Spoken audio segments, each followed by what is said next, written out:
I get it, you're staring at the spec sheet for the Tascam Model 24 and wondering if it's the right beast to haul into your garage, your living room, or that cramped home studio you've been turning into a makeshift control center.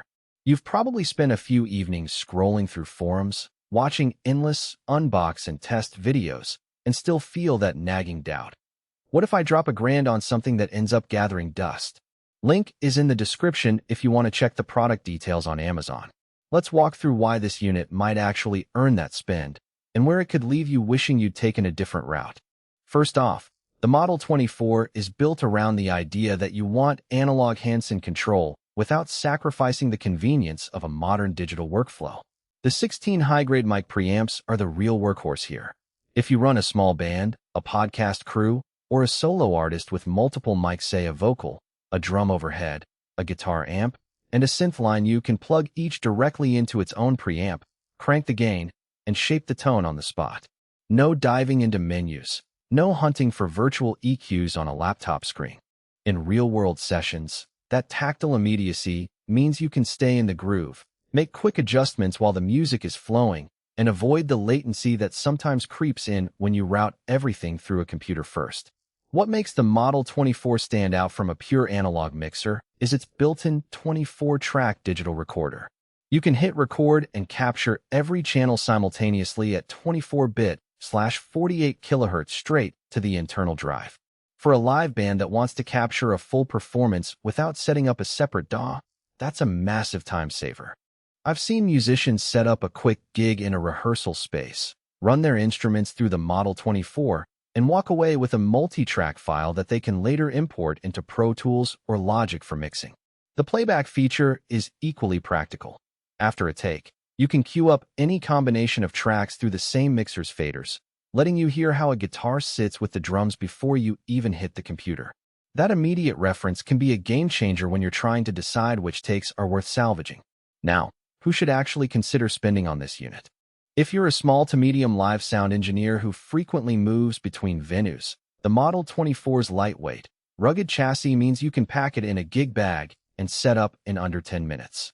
The combination of analog EQ knobs and a full set of AUX sends also makes it ideal for bands that still love the tactile feel of a mixer but want to record everything without lugging a separate multi-track recorder. It's also a solid entry point for content creators who want to upgrade from a simple USB audio interface. Think podcasters who interview multiple guests at once, or YouTubers who record music videos with a full band. In those scenarios, the ability to send each mic to its own track while still using the mixer as an interface to your computer streamlines the workflow dramatically.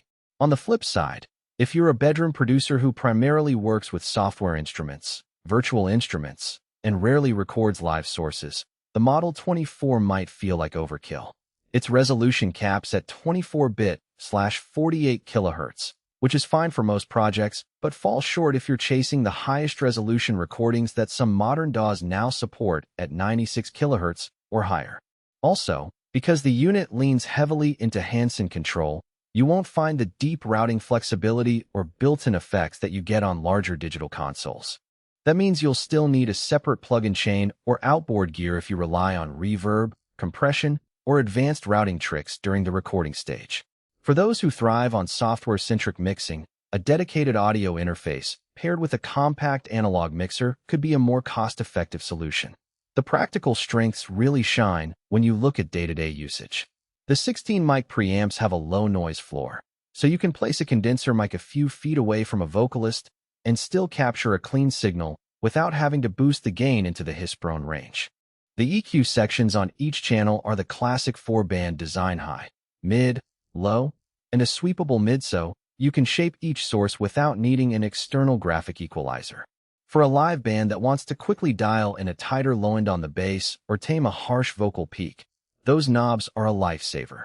The multiple stereo line inputs also let you route a keyboard or a playback device straight into the mix, which is handy for bands that incorporate backing tracks or DJs who need to blend live instruments with pre-recorded loops. In terms of drawbacks, the main one people hit is the learning curve of the hybrid workflow.